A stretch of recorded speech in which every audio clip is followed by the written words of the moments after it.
Warga mulai panik kehabisan sembako, swalayan jadi sasaran penjarahan, pembagian bantuan tak merata.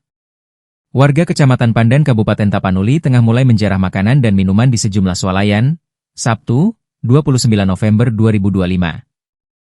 Padahal Gubernur Sumut Bobi Nasution dan bahan logistik telah tiba di Kecamatan Pandan sejak kemarin sore, Jumat, 28 November 2025. Dari video yang Tribun Medan dapatkan dari warga setempat, masyarakat mulai menjarah bahan pokok seperti beras, minyak, telur dan lain-lain di sejumlah swalayan.